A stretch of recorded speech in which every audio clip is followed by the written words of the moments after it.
അവസാനം നമ്മുടെ നെവിന് ടാസ്ക് കൊടുത്തിരിക്കുകയാണ് ബിഗ് ബോസ് ഈ വീക്ക്. കുറച്ച് ദിവസങ്ങളായിട്ട് ബിഗ് ബോസിനകത്ത് നെവിൻ ഭയങ്കര ഡൗൺ ആയിരുന്നു. കാരണം നെവിന് കളിക്കാൻ പറ്റുന്ന ഒരു ടാസ്കും ഇല്ല. കാരണം നെവിൻ അത് കളിക്കാൻ പറ്റില്ല, മണി ടാസ്കുകളായിരുന്നല്ലോ, കളിക്കാൻ പറ്റില്ലെന്ന് ഓൾറെഡി ലാലട്ടൻ പറഞ്ഞത് പ്രകാരം നെവിൻ ഒന്നും കളിക്കാൻ പറ്റാതെ വിഷമിച്ചിരിക്കുമ്പോൾ ബിഗ് ബോസ് നെവിനെ സന്തോഷിപ്പിക്കാനാണെന്ന് തോന്നുന്നു ഒരു ടാസ്ക് കൊടുത്തിട്ടുണ്ട്. ബലൂൺ പൊട്ടിച്ച് കളിക്കുന്ന ഒരു ടാസ്ക്കാണ്. എല്ലാവരെങ്കിലും ഓരോ വീർപ്പിച്ച് ബലൂൺ കൊടുക്കും. അവരൊരു തന്നെ വീർപ്പിക്കുന്നതാണോ അവർ വീർപ്പിച്ച് കൊടുത്തതാണോ എന്ന് അറിയത്തില്ല. അത് പൊട്ടാതെ സൂക്ഷിക്കുക എന്നതാണ് ടാസ്ക്. എല്ലാവരും അങ്ങോട്ടും ഇങ്ങോട്ടും പൊട്ടിക്കുന്നുണ്ട്. ആദിലെ നിന്ന് നൂറയുടെ പൊട്ടിക്കുന്നു. അവസാനം നമ്മുടെ അനിമോൾ ആ ബലൂൺ പിടിച്ചുകൊണ്ട് നിൽക്കുന്ന സമയത്ത് ഷാനവാസ് ഒരു നമ്പർ ഇറക്കാണ്. അനിമോളെ, നിന്റെ കയ്യിൽ എന്താ ഇരിക്കുന്നത്? നിന്റെ കയ്യിൽ എന്തോ സാധനം ഉണ്ടല്ലോ, നീ എന്താണ് പിടിച്ചു വെച്ചേക്കുന്നത്? അപ്പോൾ അക്ബറും എന്തൊക്കെയോ ചോദിക്കുന്നു. അപ്പോൾ നമ്മുടെ ഷാനവാസിക്ക് അങ്ങോട്ട് ചെന്നിട്ട് അനിമോളുടെ ബലൂൺ അങ്ങോട്ട് പൊട്ടിക്കുകയാണ്. അനിമോള് ഷാനവാസിക്കയുടെ പുറകെ ഓടുന്നുണ്ട് വെച്ച് പിടിച്ച്.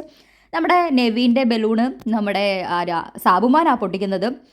അപ്പം നെവിൻ എന്തൊക്കെയോ പറയുന്നുണ്ട് ബിഗ് ബോസിൻ്റെ അടുത്ത്. ബിഗ് ബോസ് പറയാണ് നെവിൻ ഔട്ടായെന്ന്. നെവിൻ പറയാണ് ബിഗ് ബോസ് ഞാൻ ആത്മഹത്യ ചെയ്തതാണെന്ന്. എനിവേ, നെവിന് സന്തോഷമായി കണ്ടു. നെവിന് വേണ്ടി കൊടുത്തൊരു ഗെയിം പോലെയുണ്ട്. മണി ടാസ്ക് കളിക്കാൻ പറ്റാത്തതിൻ്റെ സങ്കടം എന്തായാലും ഇതുകൊണ്ട് മാറാനൊന്നും പോകുന്നില്ല നെവിന്. എന്തായാലും ആ ബിഗ് ബോസ് ഹൗസ് ഉറങ്ങിക്കിടന്ന ആ ഹൗസിനെ ഒന്ന് ഉണർത്താൻ ഈ ഒരു ഗെയിം ഒരു റീസണായെന്ന് തോന്നുന്നു. എല്ലാവരും നല്ല സന്തോഷത്തിലാണ്. അപ്പോൾ ബിഗ് ബോസിൻ്റെ പുതിയ അപ്ഡേറ്റ്സിനായിട്ട് ചാനൽ സബ്സ്ക്രൈബ് ചെയ്യുക. നിങ്ങൾക്ക് എന്താണ് ബിഗ് ബോസിനെ കുറിച്ച് അഭിപ്രായങ്ങൾ എന്നുള്ളത് കമൻറ്റായിട്ട് രേഖപ്പെടുത്തുക. അതേപോലെ ഷെയർ ചെയ്യുക, ലൈക്ക് ചെയ്യുക.